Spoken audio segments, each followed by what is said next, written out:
One thing, like this is one thing that makes me laugh about a lot of guys when they say like, "Oh, I'll just be in stable coins when the dollar collapse, or I'll be in this or this."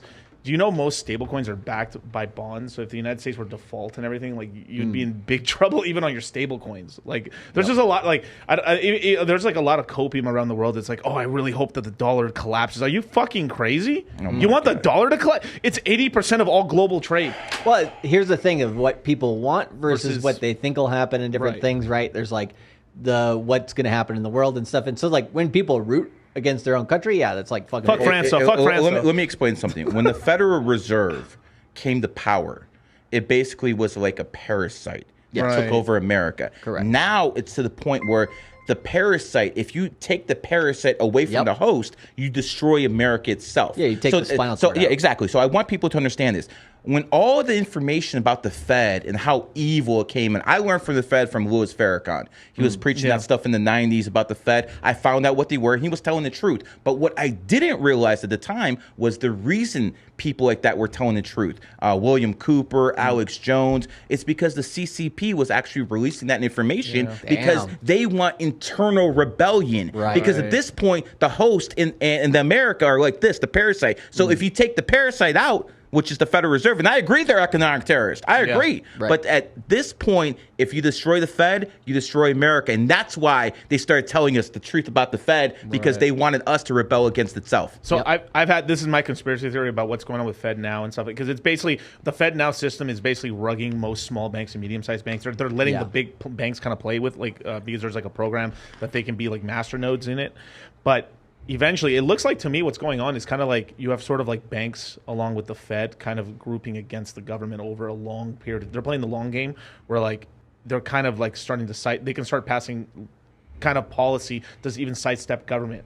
So they can just put whatever they want. They need that Fed coin. Yep. They need that Fed coin because, listen, Saddam Hussein... It's going to be single mothers that's going to prop up the Fed coin. I'm telling you, man.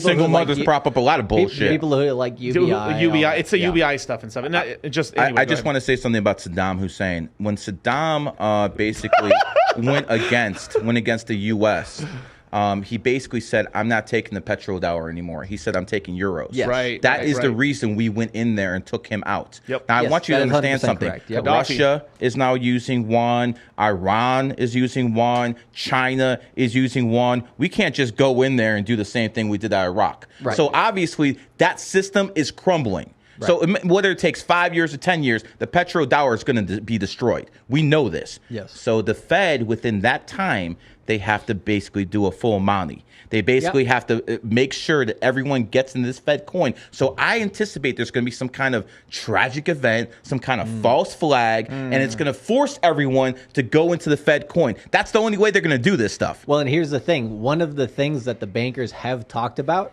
is on a Friday is when it would happen. I don't know how that lines up with numerology if it doesn't. Make sure the banks are closed. Exactly. They want to make sure it's closed. That Bank way, holiday for 2 days. This is a real meeting Charlie's talking about. Yeah, and maybe a holiday on a Monday as well. If they can get like a 4-day weekend essentially where banks are closed and that whatever that event is happens on a Friday or the Thursday before, then they have enough time for people to basically, they take all their money, right? They don't allow them to do anything with it in the banks. And then, okay, a couple days to process this, and then it's a frog in boiling water from there if people don't rebel at that point. All of a sudden, you have problem, reaction, solution. Right. So that they cause the problem, the politicians come in there, oh, we're going to give you the solution, just like they did with the vaccine. Right. And then all of a sudden, boom, boom, boom, Yep. You're basically more of a slave than you were before, man. It's always the same. And here's the thing, right? There's going to always be some people who go towards freedom, right? And this is why crypto is so interesting, because it's a tool that can be used both ways. I still think there's going to be a good chunk of crypto. There's going to be like Wall Street crypto.